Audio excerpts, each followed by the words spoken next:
Hey everybody, my name is Sarah Long. I've been playing the clarinet since the 6th grade when I first had the chance to join a band program. I was choosing between clarinet and flute, and I don't know, for some reason the clarinet just kind of seemed a little bit cooler to me.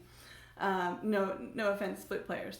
So yeah, I've been playing it for a long time, and it's part of the woodwind family. The clarinet is part of the woodwind family, and my clarinet is made of wood.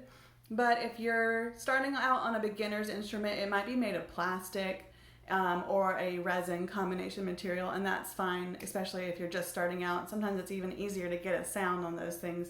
So that's the wood part, and then the wind part is obviously you're going to use your breath, and your breath helps to make the sound in the clarinet. If you look real close, you have what's called a reed, and the reed sits on the mouthpiece and is held on by what's called a ligature. And then that goes in your mouth. And then you blow. You have to make what's called an embouchure. You have to form your mouth in the right way in order to get the best sound out of your clarinet. The clarinet has lots of different sounds that it can make, which makes it one of the most versatile instruments in the orchestra or in the band. It has 3 registers, so your low register sounds really smooth and mellow down there, kind of like this.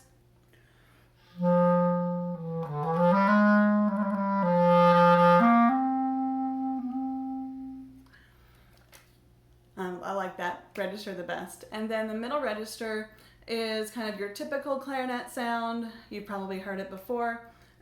What you'll hear in an orchestral piece or in a band piece or like a march like this.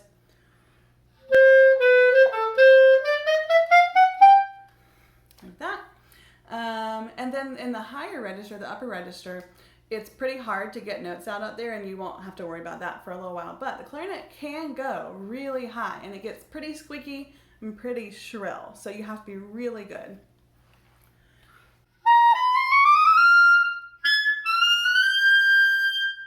So yeah, not all that pleasant to listen to. The clarinet can do so much, and it can play so many different styles of music. It can play classical music. You'll hear it in a lot of traditional orchestral pieces. When you get older, not only can you play in band, but in high school or college, you can put band instruments and string instruments together and form what's called an orchestra. And that's what I did in high school and college, and that's what really made me fall in love and see all the different things that the clarinet could do. But the clarinet can not only play classical music, it can play jazz music, it can play marching band music, it can play klezmer music, which is the traditional music of the Jewish people. And klezmer is one of my favorite kinds of music that clarinet can play.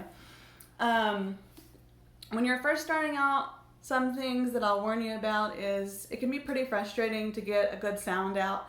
And not to worry, because we're going to help you get the best sound that you can. Your teachers and your and helpers out there are going to help you. But even when you're first putting your instrument together and your reed on, you may not even get a sound the first time you try to blow into the instrument. Or you might get a sound that sounds like a duck. And that can be pretty frustrating. It's just called a squeak. I even get them sometimes still. They sound like this.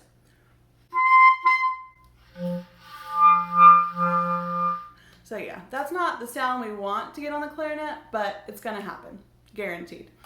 As you get better, it's going to sound even better, and one of my favorite things to play on the clarinet is this excerpt. It's from an orchestral piece called Rhapsody in Blue. So this is an orchestral piece that, yes, is classical, but it combines influences of jazz and other musical styles as well. And this is a very, very familiar excerpt that the clarinet gets to start the whole piece off with.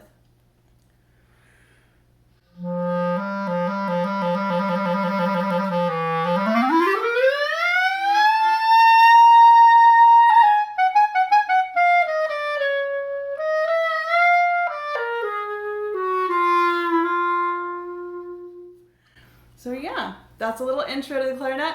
Hope you'll consider it. Bye.